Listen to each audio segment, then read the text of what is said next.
Okay, salam sejahtera pada semua. Kali ini saya akan membentangkan kuliah yang ketiga bagi EEM 443 Trend dalam Pendidikan Moral.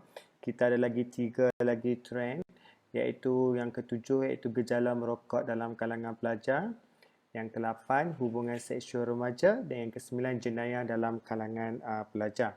Kita lihat trend yang ketujuh iaitu bahaya merokok di kalangan remaja. Ini adalah kajian daripada Dr. Harmi Muhammad Yusof, pakar perubatan keluarga Universiti Sains Malaysia. Kita lihat faktor merokok dalam kalangan remaja. Di dalam dunia kita ada hampir 2.5 bilion penduduk dan bilangan perokok di Malaysia saja adalah 5 juta orang. Jadi kita tahulah penduduk Malaysia kita ada 35 juta. Jadi hampir 20% lah merokok 5 juta penduduk.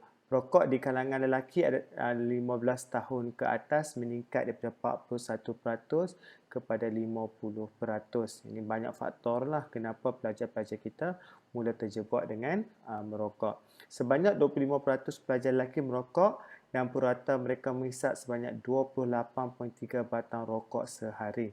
Jadi bermakna sehari itu lebih pada 2 kotak rokok mereka merokok.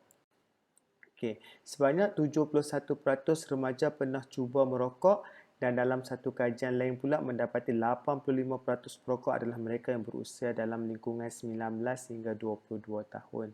Setiap hari lebih 50 remaja di bawah umur 18 tahun mula menghisap rokok. Jadi maknanya setiap hari tu peningkatannya semakin tinggi, bukannya berkurangan. Bila mula start merokok, bermakna remaja kita akan bermula dengan gejala-gejala yang lebih serius selepas itu.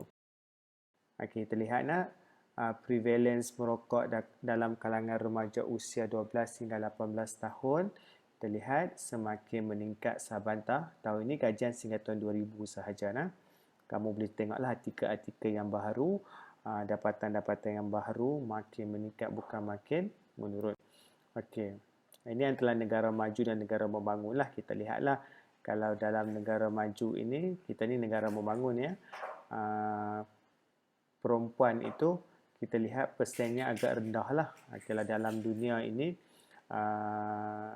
kita punya standard itu sama dengan dapatan global lah dunia. Okey. Ini bilangan perokok aktif terkini lah. Kita lihat 450,000 perempuan yang berusia 15 tahun ke atas ataupun 10%. Ini perokok aktif di Malaysia ada 450,000 orang yang merokok. Kepada lelaki usia 15 tahun kita ada 4.8 juta. Itu bilangan perokok aktif. Selalunya kita lihat di kawasan-kawasan bandar lah. Kalau kita lihat perokok-perokok wanita ini yang mudah kita lihat di pasar-pasar raya. Kalau di kawasan-kawasan kampung ataupun luar bandar agak sukar lah kita nak lihat. Okey, masa depan 1,000 orang perokok muda, 1 orang mati kena bunuh. Ini adalah kita lihat perumpamaan lah. 6 orang mati kerana kecelakaan jalan raya. Namun begitu, 500 orang mati kerana penyakit jantung, kanser, COPD, stroke dan lain-lain berkaitan dengan merokok. Ini faktor-faktor merokok disebabkan dengan merokok inilah menyebabkan statistik kematian itu semakin meningkat daripada aspek-aspek lain lah. Okay. Ini adalah berita-berita yang mengembirakan ataupun yang menunjukkan aspek positif. Setiap tahun 10,000 perokok di Malaysia berhenti merokok untuk selama-lamanya. Okay, 65% perokok tega di Malaysia ketika ini ada keinginan untuk berhenti, namun mereka sukar untuk berhenti. 80% daripada orang awam dewasa di Malaysia tahu tentang bahaya merokok. Orang yang merokok tersendiri bila mereka merokok, mereka tahu rokok itu mempunyai banyak kesan-kesan negatif dalam tubuh badan mereka. Okey. 80% penduduk Malaysia tidak merokok, itu betul Okay, faktor kebangsaan pada bulan Mac 1995 telah pun mengeluarkan fatwa bahawa merokok adalah haram di sisi Islam. Maknanya tak boleh merokok lah daripada aspek agama Islam. Kita lihat berita yang mendukacitakan 10,000, melebihi 10,000 perokok terpaksa berhenti merokok kerana menemui ajal. Okay, cuma 10% berjaya berhenti merokok. Prevalence merokok di Malaysia terus meningkat, ini seperti kita bincangkan sebentar tadi. 60% daripada penduduk Malaysia yang tidak merokok, kebanyakannya kanak-kanak dan kaum wanita masih terdedah kepada bahaya asap merokok. Jadi bila kita menghidu orang yang pasif merokok, ini kadang-kadang boleh dijangkiti penyakit yang berbahaya disebabkan orang di sekelilingnya merokok. Sampai kini fatwa tentang merokok itu haram masih belum dilaksanakan. Okey, kita lihat apa itu tembakau. Semua tahu tembakau ini berasal daripada benua Amerika yang disebut sebagai Nicotina tabacum. Okey, selalunya tembakau ini digunakan untuk majlis keagamaan oleh kaum Red Indian. Kan, namun begitu tembakau ini disalahgunakan dan digunakan untuk merokok lah. Sedangkan waktu dahulu mereka digunakan untuk hidu, hisap dan kunyah bagi upacara-upacara keagamaan ataupun upacara-upacara kaum tersebut lah. Okay, kita lihat ke apa itu merokok. Okay, merokok itu adalah kita tahulah menyeduh asap rokok aliran utama melalui mulut. Merokok secara pasif menyeduh asap aliran sisi dan asap aliran utama yang dihembus keluar oleh perokok, dan kita yang menghidu itu kita sebut sebagai merokok secara pasif.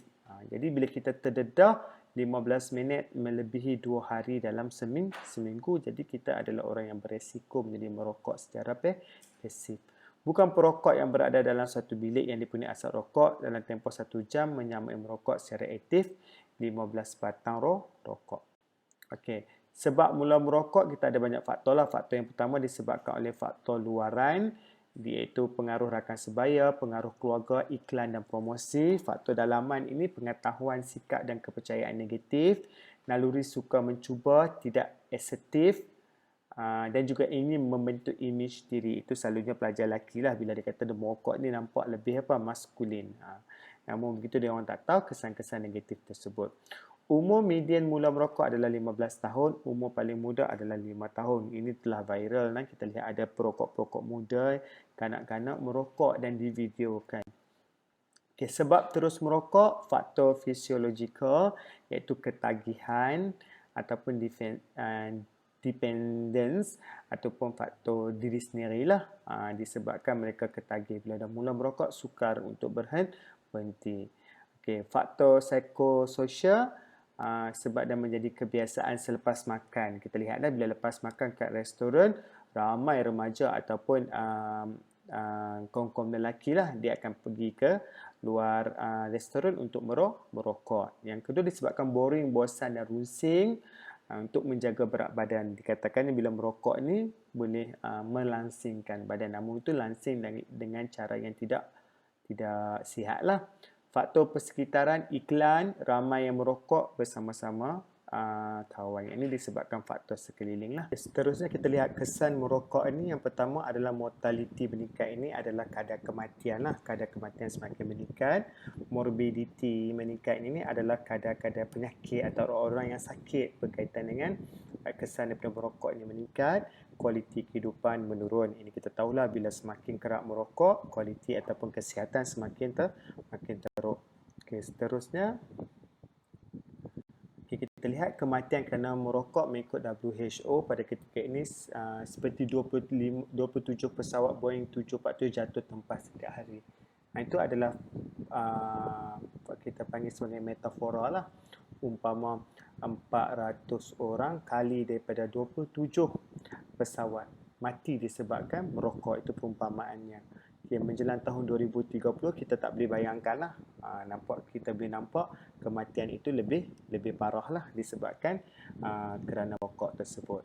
Fakta penting tentang merokok di Malaysia, punca utama kematian yang boleh dielakkan sebenarnya apabila kita elakkan dengan merokok. Kerana apa? Ia mengakibatkan lebih 10,000 kematian setahun disebabkan faktor merokok. Menyebabkan 30% daripada kematian kerana kanser, 25% daripada kematian kerana sakit jantung, 25% daripada kematian kerana stroke. Ini faktor-faktor daripada merokok. Menyebabkan lebih kurang 100,000 kemasukan ke hospital setahun kerana sakit jantung, kanser dan COPD.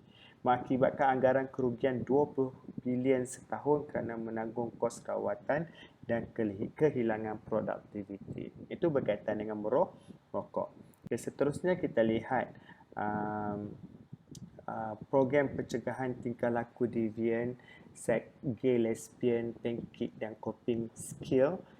Ini adalah tajuk kita yang ke-8 berkaitan dengan kesalahan seksual dalam kalangan remaja daripada Dr. Rosli bin Ahmad. Okey.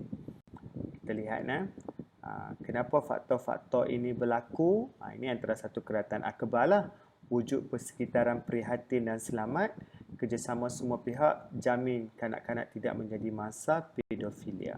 Ini masalah-masalah pedofilia lah, ataupun kita katakan masalah gangguan seksual daripada orang-orang dewasa yang bila melihat kanak-kanak ini, mereka ada tarikan seksual. Jadi itu masalah gangguan-gangguan seksual dalam kalangan kanak-kanak dan juga remaja. Kita lihat program pendidikan ibu bapa guru menangani seksualiti dan devian remaja. Ini antara yang telah dilaksanakan untuk mengatasi masalah-masalah seksual devian dalam kalangan remaja.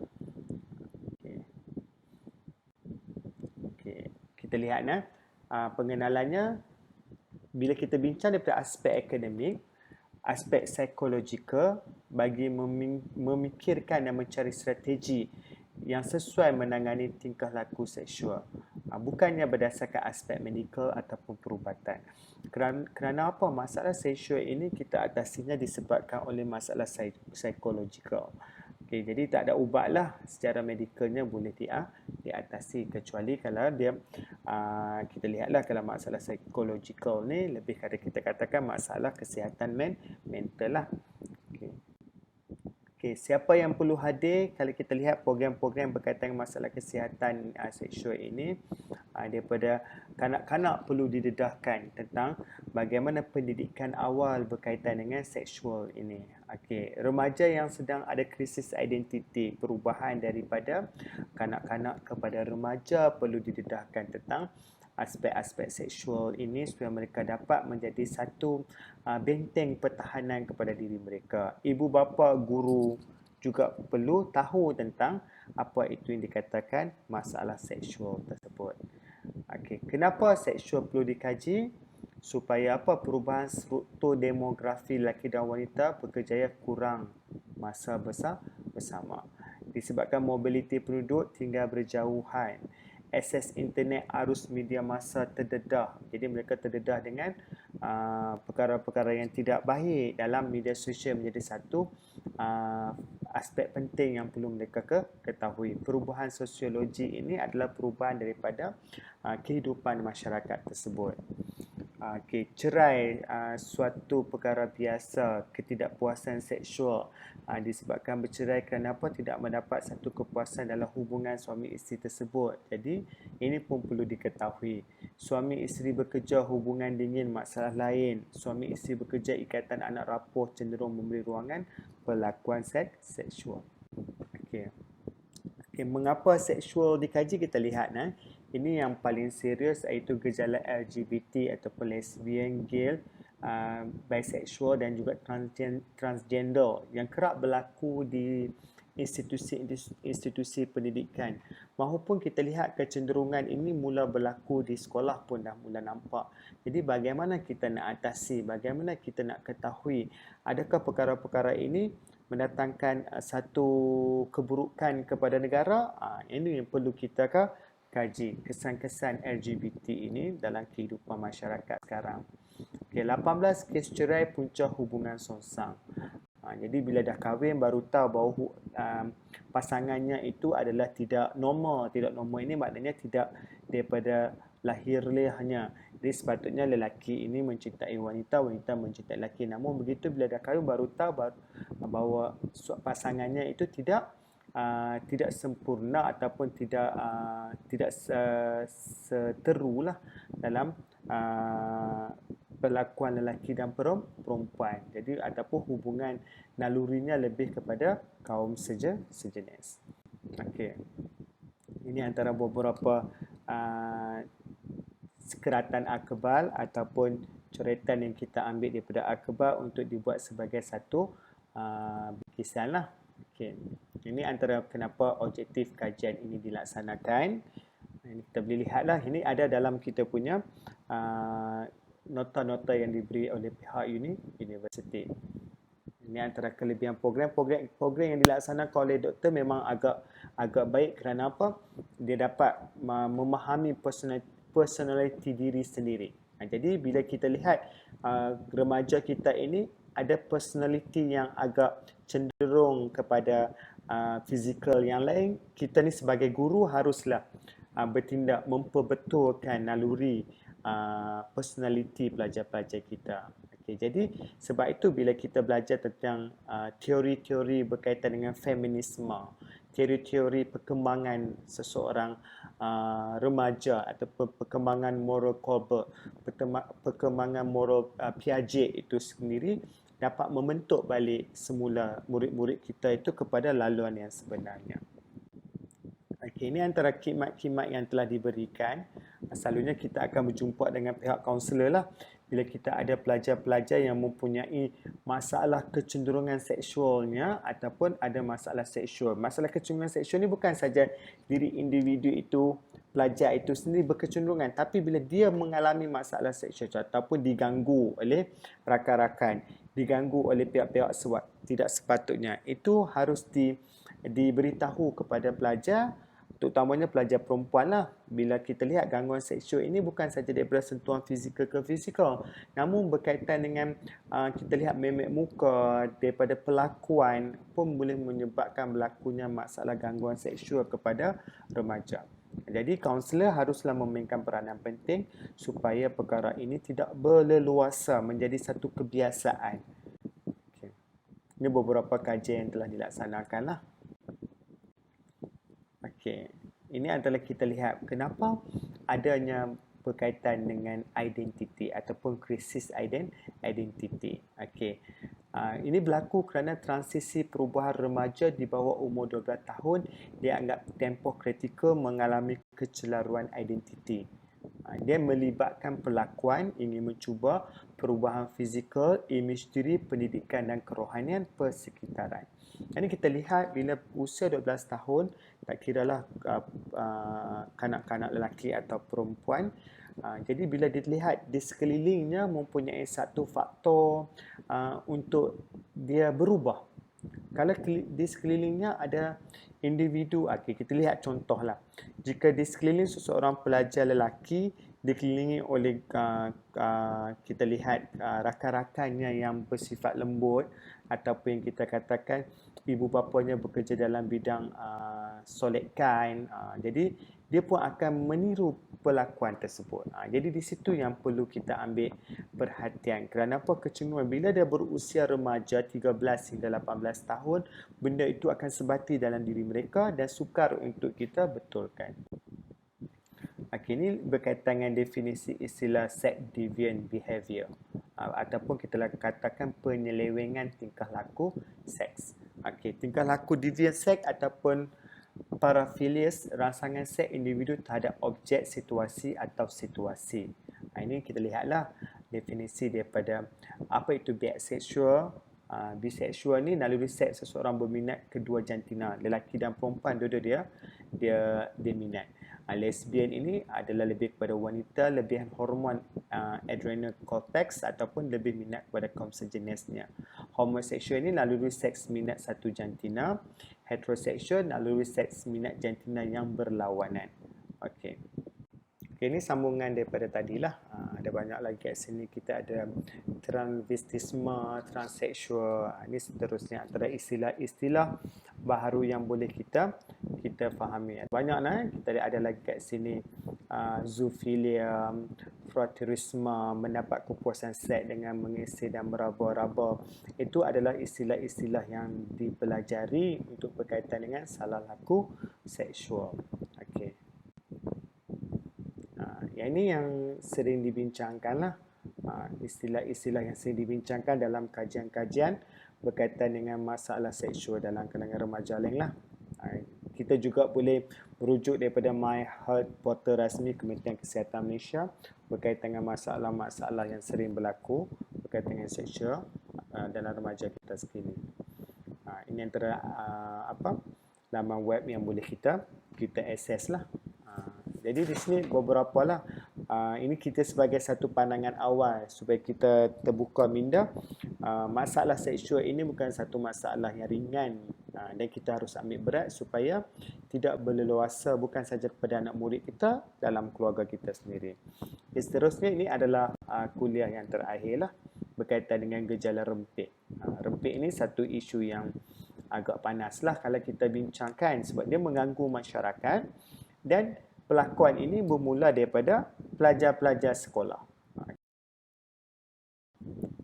Okey, kenapa berlaku? Disebabkan oleh sikap ibu bapa. Sikap ibu bapa yang mengabaikan anak-anak mereka menyebabkan anak-anak mereka terjebak dengan gejala-gejala yang tidak baik.